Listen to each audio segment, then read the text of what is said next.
Welcome to another episode of Deconstructing the Home Show. Today we're going to be talking about distractions. They happen to all of us, they happen to me, they happen to you. If they haven't happened to you, you're in denial about it. It happens to everybody. And in real estate, an easy thing to do, at least something that I found that I have desired to do and have steered away from on multiple occasions, is wanting to get involved in auxiliary businesses. So in real estate, we are usually, if you're doing anything outside of just pure residential real estate, you are dealing with other businesses. And I think there's this tendency to say, hey, my real estate business is rocking and rolling. I want to do other things as well. And I am basically putting this out there as a caution, at least a desire for you to think about and consider what and why you are looking at another business. Is this something that you simply think will make you money and you think you have the golden touch and anything you do will turn to gold because you're killing in real estate? That's probably not totally true. But if you truly want to be in another business, it's totally fine. Just make that decision thoughtfully. So I see people all the time. So I'm working on a building in downtown San Antonio right now that we will be converting into a restaurant and bar. And initially I was like, actually I bought it initially for my house. It's this really cool, almost 4,000 square foot warehouse. I was like, this would be the most awesome house in San Antonio. Then I realized I'd probably want to party too much and have people over, and I wouldn't be working and I wouldn't be making this show. So I shut that idea down and I said, okay, this needs to be a restaurant and bar. And I was like, man, I've always wanted to own a bar. This would be a blast. I could have my bar. And then I realized, you do not want a bar. You will be so distracted and pulled away from all the other good real estate things you're doing. You will now be in the restaurant and bar industry.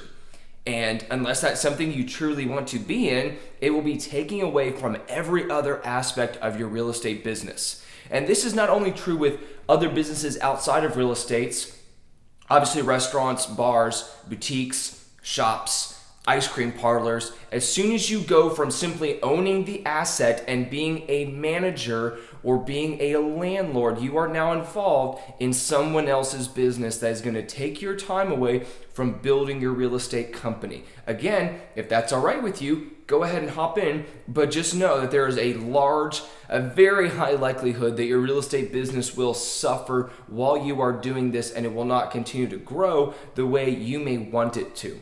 And I think this is also true in other forms of real estate.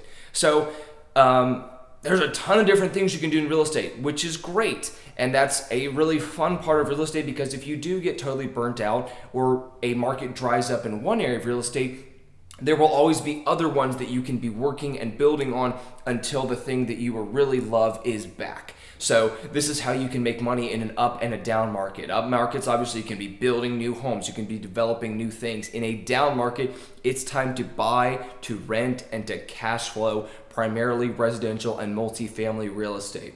You just got to know where you are on the cycle. But I digress. We're talking about not getting distracted. So in the not getting distracted then, if you see a type of real estate that's the new cool shiny thing, a lot of people did this with mini storage units. Remember 10 years ago when those were all the rage? Everybody was doing mini storage units, and that got overbuilt in some markets. And so these people throwing them up all over the place. There's no AC, you're not dealing with tenants, they're just paying you the money, and if you do, you just close it up and change the locks and all the stuff, and there's yours, and storage wars started.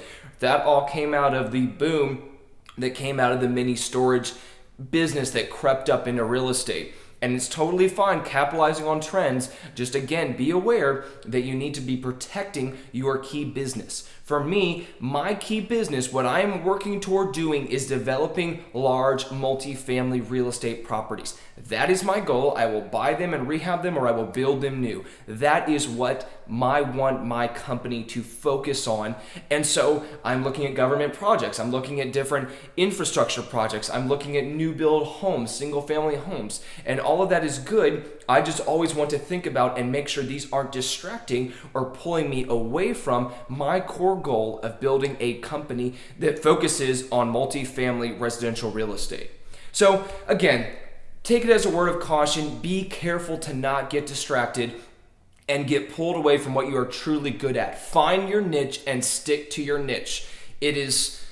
Dominating a niche is one of the only ways, in my opinion, to really succeed at something, because there's so much competition. How will you, as a new person, as a beginner, how will I establish myself against companies that have been in business for decades? I will be able to find and capitalize on a niche that they are not exploiting yet. And I will do it better than they're doing it. And that is one of the easiest, not easiest, but one of the best ways to grow a company currently. Find a niche, dominate that niche, but don't get distracted. In the process of building that niche, there is some times where it's going to get boring because you're going to get good at your niche, and that's fantastic. Don't let that distract you. Focus on just continuing to build that niche, grow what you've developed and what you've established, and then, and only then, when that's in a place where you are comfortable with it, flatlining, basically saying, hey, I've reached level of success with this that I'm comfortable with, then it's time to go and look at what other opportunities are out there.